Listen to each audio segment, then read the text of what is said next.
Field Marshal Albert Kesselring received the report at his forward headquarters near Frascati on the morning of September 10, 1943, and he read it twice.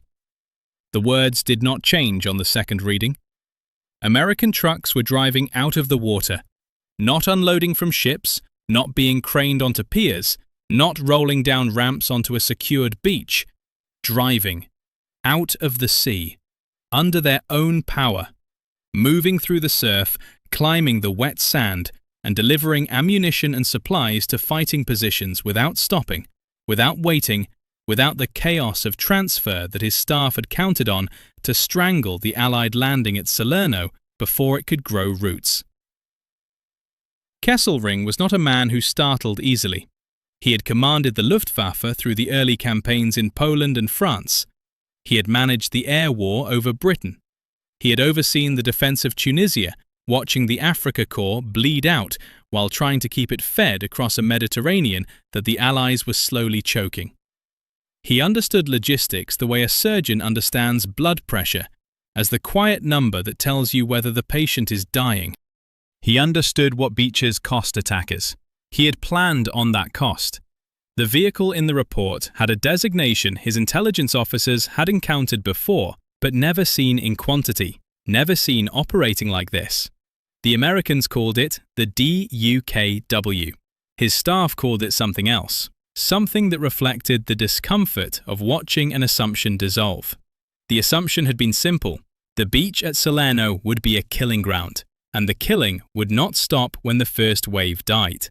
It would continue for every hour the Allies spent trying to move supplies from ship to shore across open sand under German fire. What Kesselring did not yet know, reading that report in the pale September light near Frascati, was how that vehicle had come to exist at all, and how close it had come to never being built. Part 1. The beach as a killing ground. Amphibious warfare has a fundamental geometry, and the geometry is brutal. You are moving men and equipment from ships at sea onto a defended shore. The moment your soldiers leave the landing craft, they are exposed, disorganized, wet, and fighting for their lives. But the soldiers are only the first problem. The real problem, the one that has ended more amphibious operations than enemy fire, is everything that comes after the soldiers. Soldiers need ammunition, they need food, they need fuel for vehicles, they need medical supplies, they need communication equipment, they need replacement weapons for the ones destroyed in the first hours of fighting. All of that material has to make the same journey the soldiers made, from ships at sea to the beach to the men fighting inland. And the place where that transfer happens, the beach, is a choke point of extraordinary vulnerability. Think about what a beach looks like 48 hours into a major amphibious landing. Landing craft are grounding in the surf and disgorging cargo. Men are trying to carry heavy ammunition crates through knee-deep water. Vehicles are getting stuck in wet sand. Wrecked equipment from the first wave is blocking routes. Enemy artillery is searching the beach with fire. Enemy aircraft are making strafing runs. The beach is simultaneously a logistical hub, a transit zone, a casualty collection point, and a target. Everything that needs to happen there is trying to happen at the same time, in the same space, under fire. The British Army had learned this at Gallipoli in 1915. 25,000 dead, 52,000 wounded, and a campaign that failed not because the soldiers lacked courage, but because the supply chain from ship to shore could not sustain the fighting inland. The beach became a graveyard. The problem was not tactical, it was logistical. The Americans had learned it again, more recently, in a different form. In the Pacific, beginning at Guadalcanal in August 1942, Marine and Army units had discovered that winning the beach was only the first problem. Keeping the men on the beach alive and supplied was the problem that determined whether you stayed.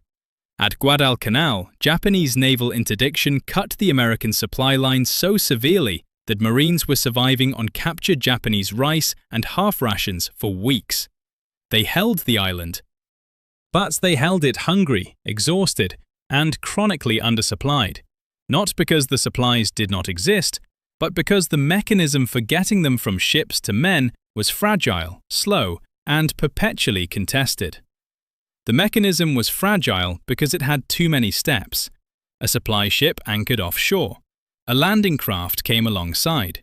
Cargo was transferred, often by hand, in open water, in the dark, into the landing craft. The landing craft drove to the beach and grounded in the surf. Men unloaded the cargo from the landing craft onto the beach. Trucks or carrying parties moved the cargo from the beach to inland dumps. From the inland dumps, smaller vehicles or men on foot carried the cargo to the fighting units. Count the steps. Count the places where the chain could break. Count the places where a single enemy shell, a single mechanical failure, a single stuck vehicle blocking the beach exit could halt the entire flow. And then consider that this chain had to function continuously, day and night, under fire, in bad weather, for as long as the operation lasted. The problem had a name in military logistics: the shore party problem. How do you get cargo from a ship anchored in open water to a fighting soldier 3 miles inland, reliably, quickly, under fire, without a port? Every major power had been wrestling with it since the Great War. None of them had solved it cleanly. The Germans had not needed to. Their major amphibious operation of the war, the invasion of Norway in April 1940, had relied on captured Norwegian ports and harbours. The Normandy defences that Rommel was constructing in 1943 and 44 were built on the assumption that any Allied landing would need to capture a major port quickly or die on the beaches. Rommel had driven the Africa Corps across Libya and Egypt on improvised logistics for 2 years, but he had always had Tripoli, Benghazi, Tobruk, something with a dock, something with a pier. He had never had to supply an army through open surf. Kesselring had the same assumption baked into his defensive planning for Italy. The Allies would need a port. Find the ports, defend the ports, and you had defined where the landings had to go. Salerno had the port of Naples 40 miles to the north. Taranto had its own harbour. Every plausible Allied landing site in Italy had a port in the operational vicinity, and every German defensive plan was organised around denying or delaying Allied access to that port long enough to make the landing unsustainable. It was a reasonable assumption. It had been correct for every amphibious operation in the first 4 years of the war. It was about to become catastrophically wrong. Part 2. The Engineer, the Deadline, and the Duck. Meet Roderick Stevens Jr., 29 years old, naval architect from New York, one of the most gifted small boat designers in America. He had spent the 1930s designing racing yachts, the kind of precise, hydrodynamically sophisticated work that required a deep understanding of how hulls behaved in water. In 1942, he was working for the National Defense Research Committee when the Army came to him with a problem. The problem was the DUKW, or rather, the problem was that the DUKW existed on paper and in prototype and needed to be made to work in real surf before the Army lost confidence in the concept entirely. The DUKW had been designed by a collaboration between the military and General Motors. The basic concept was straightforward. Take a 2.5-ton Army truck, put it inside a watertight hull, add a propeller and a rudder, and you had a vehicle that could drive from a ship's deck into the water, motor to shore, and then drive directly up the beach and inland. The military designation was DUKW, D for the year of design, 1942, U for utility, K for all-wheel drive, W for dual rear axles. The nickname Duck was inevitable. The prototype worked in calm water. In surf, it was a disaster. The hull was too high out of the water, making the vehicle dangerously unstable in waves. Early test runs in rough conditions nearly ended the program. Army evaluators were skeptical. The DUKW was in danger of being cancelled. What saved it was a storm and a demonstration. In late 1942, a Coast Guard vessel ran aground off Cape Cod during a severe storm, and a DUKW crew drove out through the surf, conditions that would have swamped a conventional landing craft, and rescued the survivors. The Army observers who watched it happen changed their assessment overnight, but the vehicle still needed refinement. Stevens and his colleagues worked on the stability problem systematically, adjusting the center of gravity, modifying the hull profile, adding a tire inflation system that allowed the driver to reduce tire pressure while in the water for better flotation and increase it on land for better traction. That last feature, centralized tire pressure inflation, was one of the DUKW's most important and least celebrated capabilities. A truck that could adjust its own tires while moving, going from hard-packed road to soft sand to open water and back without stopping. By early 1943, the DUKW was in production. General Motors would eventually build 21,347 of them. The unit cost was approximately $10,500, less than a light tank, far less than a landing craft of comparable cargo capacity. The Army began training DUKW companies. Each company had 50 vehicles and roughly 300 men. The doctrine was simple in concept and demanding in execution. The DUKWs would load from cargo nets hanging over the sides of supply ships anchored in the transport area, motor through the surf zone to the beach, deliver their cargo, return to the ship, and repeat, continuously, day and night. The loop would not stop until the beach was no longer the front. There was a catch. The DUKW was not a landing craft. It was not armoured. It was not fast. Its freeboard, the height of the hull above the waterline when loaded, was low enough that a 2-foot wave could slop over the side and begin swamping the cargo. In rough sea conditions, DUKWs sank. Men drowned.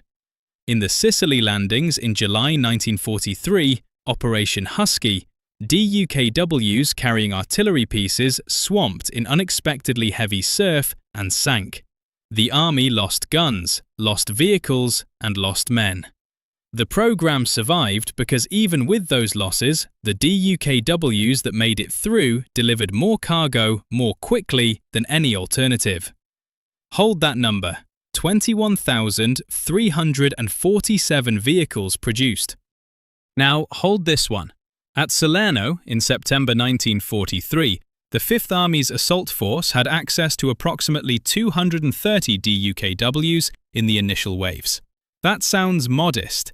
What it meant in practice was a continuous loop of amphibious trucks moving between the supply ships and the beach, delivering roughly 500 tons of cargo per day in the first critical 72 hours, without a port, without a pier, without cranes, without any of the infrastructure that German defensive planning assumed the Allies would need.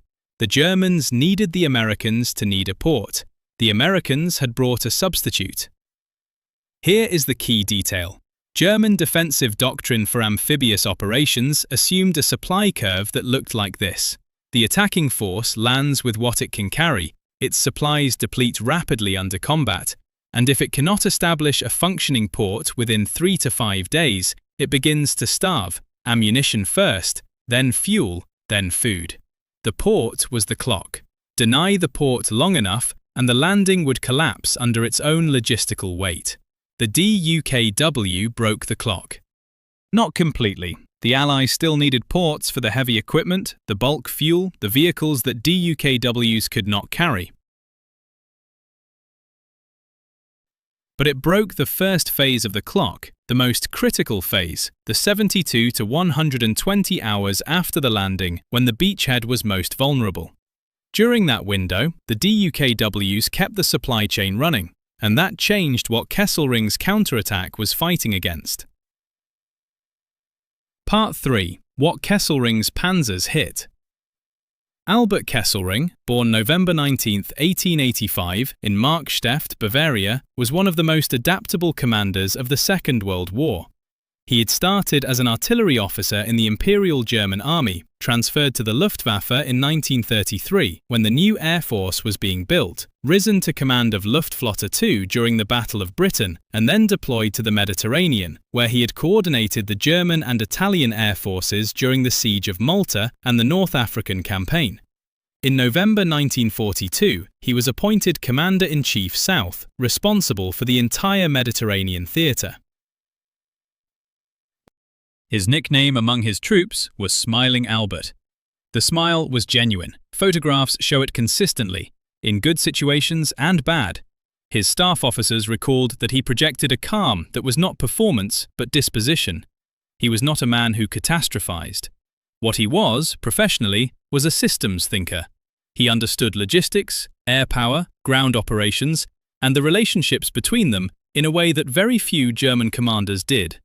His handling of the Italian campaign, fighting the Allies to a near standstill on the peninsula for nearly 2 years, with forces that were always numerically and materially inferior, is still studied in military staff colleges as an example of economy of force and defensive depth. But at Salerno, in the first 48 hours, Kesselring was working with a picture of the Allied operation that was incomplete in a specific and critical way. His intelligence told him where the Allies had landed. It told him the approximate strength of the assault force. It told him that the beachhead was not yet consolidated, that there were gaps between the British and American sectors, that the Allied forces were still fighting for the beach exits. His intelligence told him that the landing was vulnerable. What his intelligence did not tell him, because no one in the German command structure had properly assessed the capability, was how fast the Americans could supply through the surf. He was calculating a depletion curve based on what the Allies had carried ashore in the assault waves. He was not accounting for the continuous loop of DUKWs running between the supply ships and the beach, refilling what was being expended almost as fast as it was being used. The counterattack he launched on September 13th, 4 days after the initial landing, was the most dangerous moment for the Allied beachhead. 2 panzer divisions, the 16th Panzer and elements of the 29th Panzer Grenadier, pushed through a gap between the British 10th Corps and the American 6th Corps and drove toward the beach. At one point, German tanks were within 3 miles of the water. Allied commanders were drafting contingency plans for evacuation. General Mark Clark, commanding the 5th Army, considered re-embarking his forces.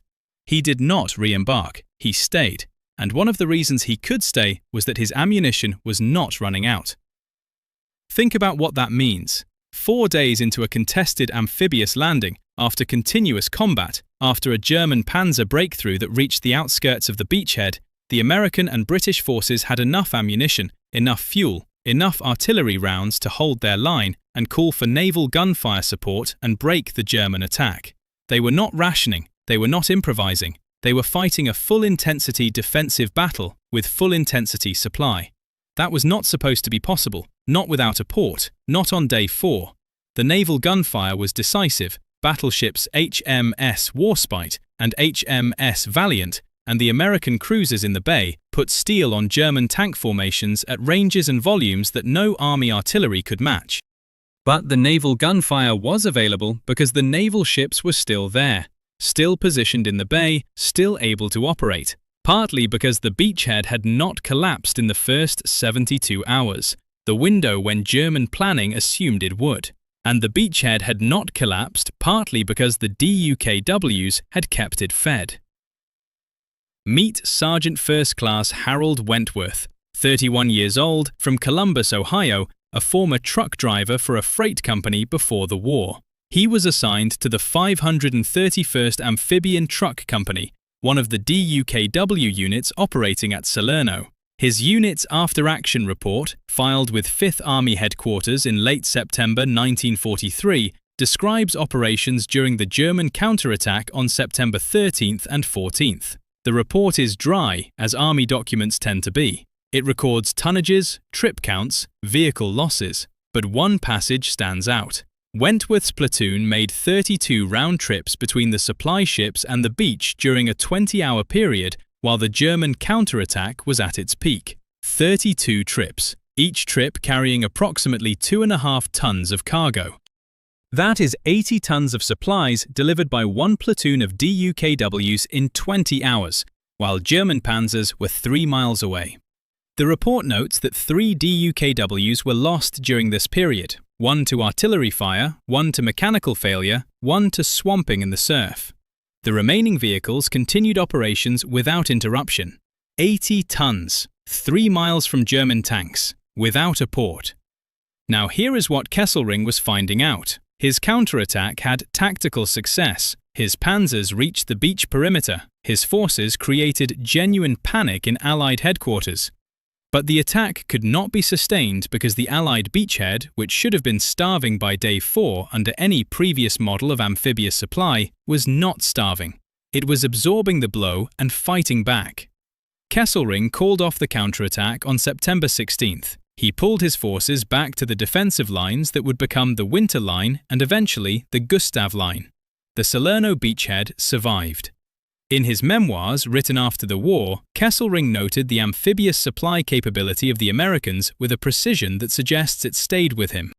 He wrote that the Allies had demonstrated, at Salerno and subsequently, a logistical flexibility that German planning had consistently underestimated.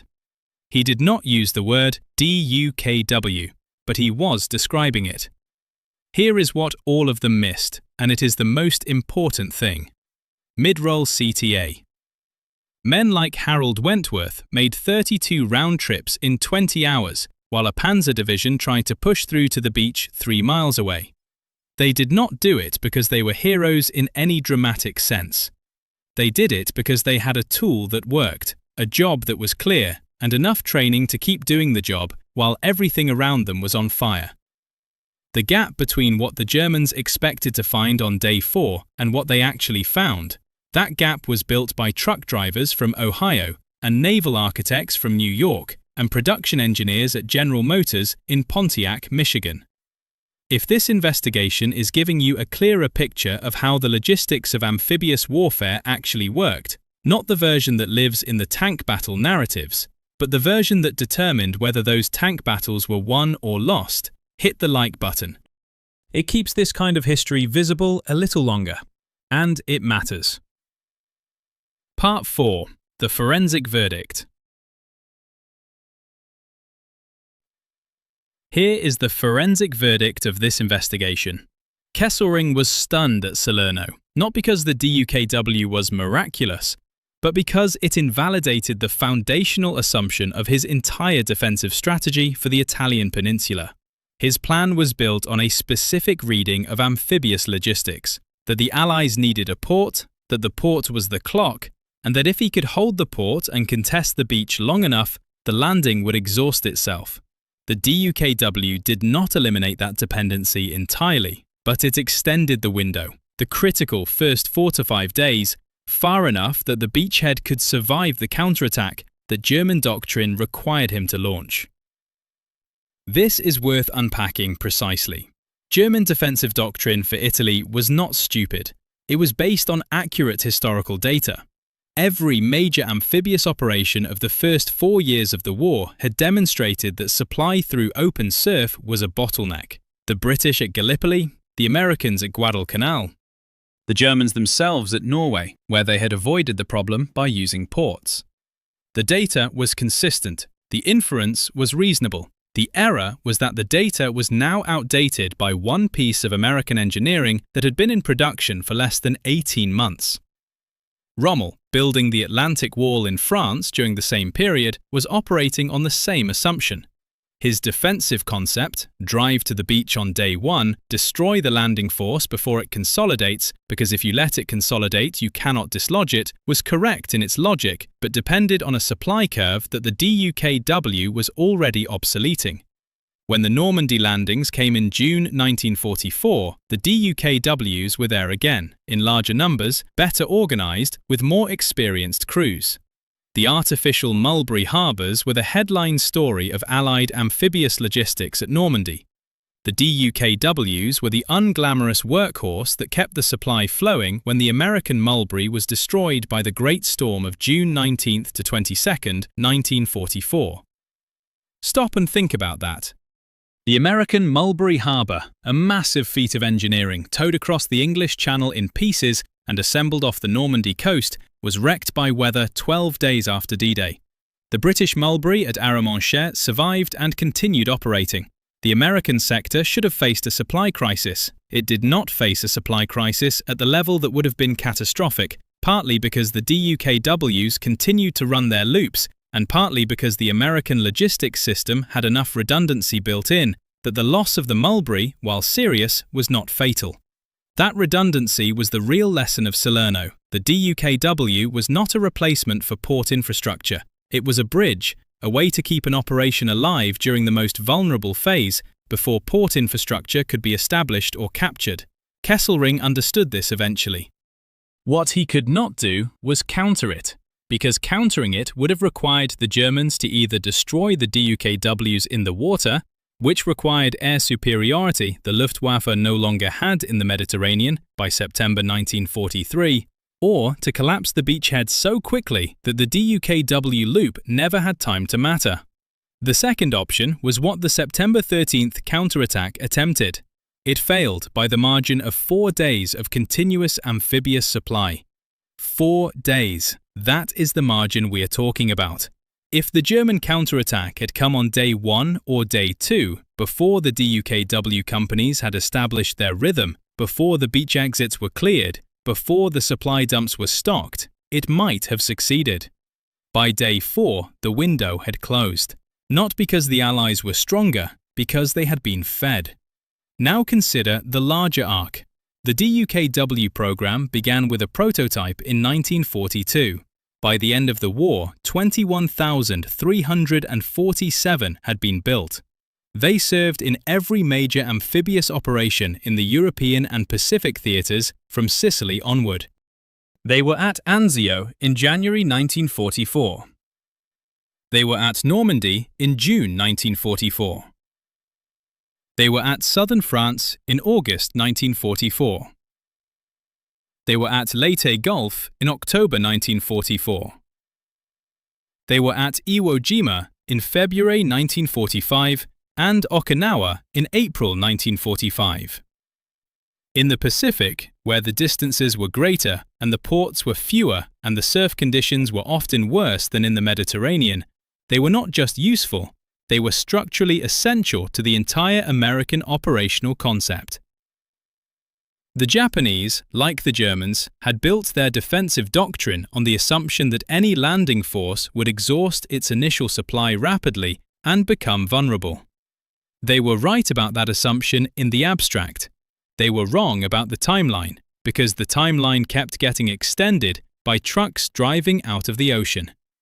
Roderick Stevens Jr., the naval architect who helped solve the stability problem, survived the war and returned to yacht design. He continued working in naval architecture until his death in 1995 at the age of 82. He won multiple offshore racing championships. His work on the DUKW stability problem occupies a few lines in the official history of the vehicle. It is not what he is remembered for, but the adjustment he helped make to that hull profile, the work that turned a failing prototype into a vehicle that could function in real surf, that work is embedded in the supply chains of every successful American amphibious operation from Sicily to Okinawa. Every one of them. Harold Wentworth, the sergeant from Columbus, Ohio, who made 32 round trips in 20 hours on September 13, 1943, is not in any history book. His name appears in the Unit After Action report, and as far as the documentary record shows, nowhere else. He returned to Ohio after the war. What he did afterward is not recorded in any source available for this investigation. But on that specific day, in that specific stretch of water off the Salerno beach, his platoon delivered 80 tons of supplies while German panzers were 3 miles away. That happened. It is in the record. Albert Kesselring was captured by American forces in May 1945. He was tried by a British military tribunal in Venice in 1947 for war crimes, the massacre of Italian civilians at the Ardeatine Caves, and the reprisal killings in Tuscany. He was convicted and sentenced to death. The sentence was commuted to life imprisonment on medical grounds. He was released in 1952, citing continued ill health. He wrote his memoirs, Soldat bis zum letzten Tag, Soldier to the Last Day, published in 1953. He died on July 16, 1960 in Bad Nauheim, aged 74. In those memoirs, he is measured, analytical, and notably honest about the Allied logistical capabilities that he faced. He does not make excuses, he makes assessments. His assessment of the Salerno operation acknowledges that the Allied supply system performed better than German intelligence had predicted. He attributes this partly to naval gunfire support, partly to Allied air superiority, and partly, in a passage that is easy to miss but precise in its implications, to the flexibility of Allied shore-to-ship logistics. He knew what he had seen, he had just not known what to call it, the DUKW. A six-wheeled truck in a watertight hull with a propeller and a tire pressure system. $10,500. Designed in 1942, built in Pontiac, Michigan. Operated by truck drivers from Ohio and Georgia and Texas who had been given 6 weeks of amphibious training and sent to the beaches of Sicily and Salerno and Normandy and Okinawa to drive in circles between ships and shore. Not a wonder weapon, not a secret, not even particularly elegant. It was a solution to a logistics problem that military planners had been wrestling with for 30 years. And it worked because the people who built it understood the specific nature of the problem, the gap between the ship and the beach, the minutes of exposure in the surf zone, the weight of cargo against the height of waves, and engineered against it with patience and precision. Kesselring stood at his map table on September 9, 1943, and read the reports of trucks driving out of the sea. He did not know, in that moment, exactly what he was reading, but the unease he felt, the sense that something had changed in the geometry of the problem he was trying to solve, was correct. Something had changed. It had changed in a factory in Michigan 18 months earlier. By the time the first DUKW drove up the Salerno beach, it was already too late for the German defensive plan to account for it. The trucks kept coming out of the sea, and the beachhead held. If this investigation gave you something, a sharper picture of why logistics wins wars in ways that tank battles and air campaigns cannot, alone, explain, hit the like button. Subscribe if you want the next chapter. And remember this: the most important weapon in an amphibious landing is not the one that fires. It is the one that keeps everything else supplied long enough to fire again. September 9th, 1943. The Gulf of Salerno. Albert Kesselring reads the reports and feels the geometry shift. He was right to feel it. He just could not stop it.